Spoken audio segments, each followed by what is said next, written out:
नमस्कार शेतकरी मित्रांनो, उन्हाळ्यामध्ये घेता येणाऱ्या कमी पाण्यावर येणारी पिके याविषयी माहिती बघणार आहोत. 15 ते 20,000 रुपये भांडवलामध्ये 40 ते 45 दिवसांत आपल्याला शेतकऱ्याला मालामाल करून देणारी महत्त्वाची पिके आहेत.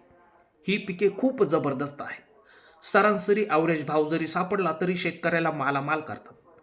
तर कधी त्यापेक्षा जास्त भाव सापडला तर बोलायलाच नको. पैसाच पैसा. या व्हिडिओच्या माध्यमातून आपण कोणती महत्त्वाची पिके आहेत हे जाणून घेणार आहोत. व्हिडिओ स्किप न करता बघा, आपल्याला पूर्ण माहिती मिळेल. तर चला जाणून घेऊया. उन्हाळ्यात पाणी कमी, त्यात वातावरणात सर्वत्र उष्णता आणि आपल्या शेतकऱ्याच्या उत्साहात मात्र कमतरता दिसायला मिळते. या गोष्टी उन्हाळ्यात शेतकऱ्यांना सतावत असतात. कारण उन्हाळ्यात भर उन्हाचा पारा चढलेला, त्यात निसर्ग हा शेतकऱ्याच्या विरोधात उभा असतो. मग हा आपला शेतकरी नाराज होतो. पण लक्षात ठेवा, आपल्या शेतात काय पिकेल त्यापेक्षा बाजारात काय विकेल त्या पद्धतीने पिके जर घेतली तर फायद्यात फायदा होतो. कमीत कमी दिवसांत आपण मालामाल होऊ शकतो, हे लक्षात ठेवा. तर ती कोणती दोन महत्त्वाची पिके आहेत जी मार्केटमध्ये फास्ट चालतात आणि पैसा वसूल केल्याशिवाय राहत नाहीत? बरेच शेतकरी हे पीक घेतात. ते पीक म्हणजे मेथीचे. कमी दिवसांत निघणारे भाजीपाला पीक असून पूर्ण महाराष्ट्रामध्ये भाजी पिकाला अनुकूल वातावरण आहे. मेथीची भाजी सर्वत्र मोठ्या संख्येने आणि आवडीने घरोघरी सहज खातात. ती हंगामानुसार केली जाते. या भाजीला मागणी वर्षभर असल्याने पैसा वसूल पीक आहे. तर आपण बघू, लागवड ही पाण्याचा निचरा होणाऱ्या जमिनीत तुम्ही सहज करू शकता. साधारणपणे महाराष्ट्रात बऱ्याच भागांत ही मेथी भाजी घेऊ शकतो. त्यामध्ये दोन प्रकार आहेत.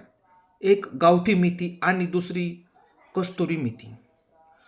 कसुरी मेथी वाढ हळूहळू होते.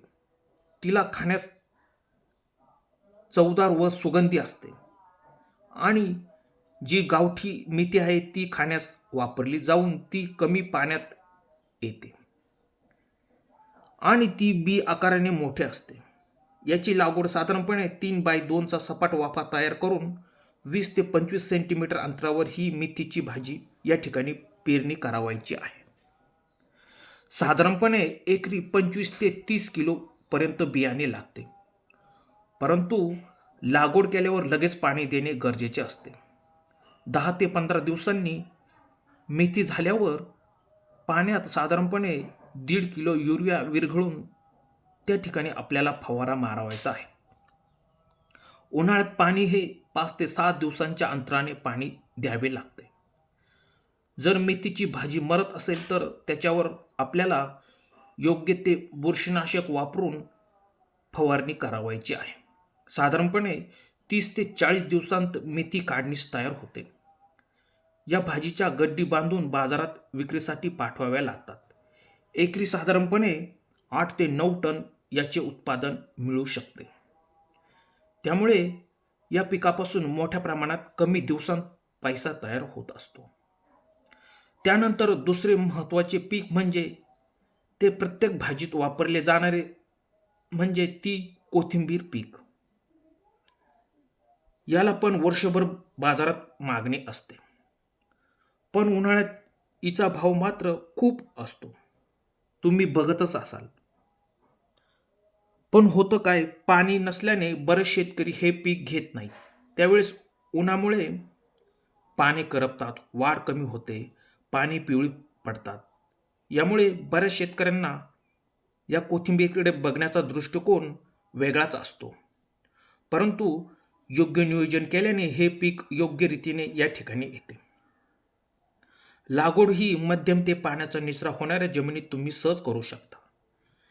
या ठिकाणी पण वाफे तयार करून 5 सेंटीमीटर अंतरावर पेरणी करावी लागते. एकरी साधारणपणे 30 ते 35 किलो बियाणे या ठिकाणी लागते. पाणी हे 5 ते 6 दिवसांनी द्यावे लागते. कारण मित्रांनो, उन्हाळ्याचे दिवस असतात. पेरणीच्या आधी तुम्ही त्या ठिकाणी सेंद्रिय खतांचा वापर करू शकता. त्यांचे प्रमाण साधारणपणे 5 ते 6 टनापर्यंत तुम्ही टाकू शकता. या भाजीवर दोनच रोग महत्त्वाचे असून मर रोग आणि भुरी रोग. पण यांच्या योग्य व्यवस्थापनाने तो रोग आटोक्यात येतो. आटोक्यात आल्यानंतर उत्पादनात फायदा होतो. पेरणीनंतर साधारणपणे 40 ते 45 दिवसांत ही भाजी निघते. कोथिंबीरचे उत्पादन साधारणपणे 3 ते 4 टनापर्यंत मिळू शकते. तुम्ही लागवड सहज करू शकता. मित्रांनो, तुम्हाला दिलेली माहिती कशी वाटली? दिलेली माहिती आवडल्यास आमच्या शेतकरी मित्र चॅनलला जर सबस्क्राईब केलेलं नसेल तर व्हिडिओ आवडला तर लाईक, शेअर, कमेंट्स करा. धन्यवाद शेतकरी मित्रांनो.